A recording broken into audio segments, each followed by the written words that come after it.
আমার সাংবাদিক ভাইরা সকলকে অভিনন্দন জ্ঞাপন করছি। আমরা জানি ভারতের RSS রাষ্ট্রীয় সেবা সংঘের একটি প্রাইভেট সংগঠন হচ্ছে ইসকন। ভারতে হিন্দুত্ববাদী বিজেপি সরকার ও RSS এর রাজনৈতিক অংশ। তারা মুসলমানদেরকে নির্যাতন এবং নিপীড়ন করে থাকে। বাংলাদেশ একটি স্বাধীন মুসলিম রাষ্ট্র।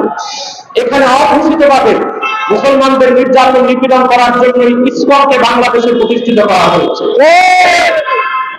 আমরা দেখি উগ্র হিন্দুত্ববাদে যারা বিশ্বাসী RSS সদস্য, ইসকন সদস্য, মুসলিম মেয়েদেরকে ধর্ষণ করাকে তারা তাদের ধর্মীয় একটি পুণ্যময় কাজ মনে করে থাকে।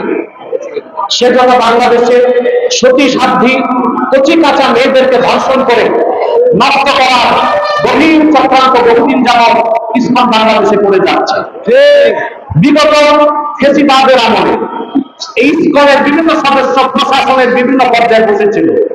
এখন পর্যন্ত প্রশাসনের বিভিন্ন স্তর থেকে ইসকন সদস্যদেরকে যদি সরানো না হয়, তা আমি নির্ঘাত করতে পারি নির্বাচনের পর যদি কোনো সেটেল গভর্নমেন্ট আসে, তাদের বিরুদ্ধে ইসকন চক্রান্ত করে বাংলাদেশের মধ্যে অস্থিরতা সৃষ্টি করবে। এবং বাংলাদেশ বর্তমান সরকার ইসকনের ব্যাপারে কোনো পদক্ষেপ দিচ্ছে না কেন, এটা আমাদেরকে অবগত করে। টঙ্গীতে ইমামকে গুম করা হলো, চট্টগ্রামে অ্যাডভোকেট আলিফকে হত্যা করা হলো, অসংখ্য আমাদের মুসলিম বোনদের সম্ভ্রান্ত নষ্ট করলো যে ইসকন, সে ইসকন কেন নিষিদ্ধ হচ্ছে না?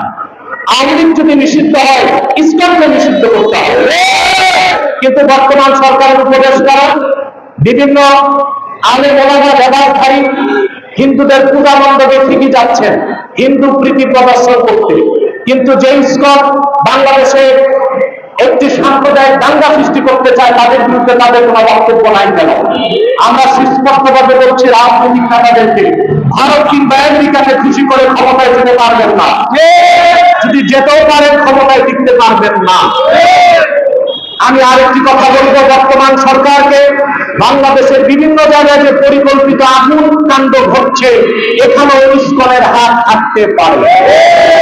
আজকের মানববন্ধন থেকে বর্তমান সরকারকে বলবো, ইসলামের শত্রু, মুসলমানের শত্রু, বাংলাদেশের স্বাধীনতার শত্রু, হিন্দুত্ববাদের ধ্বজাধারী ইসকনকে বাংলাদেশে নিষিদ্ধ করতেই হবে।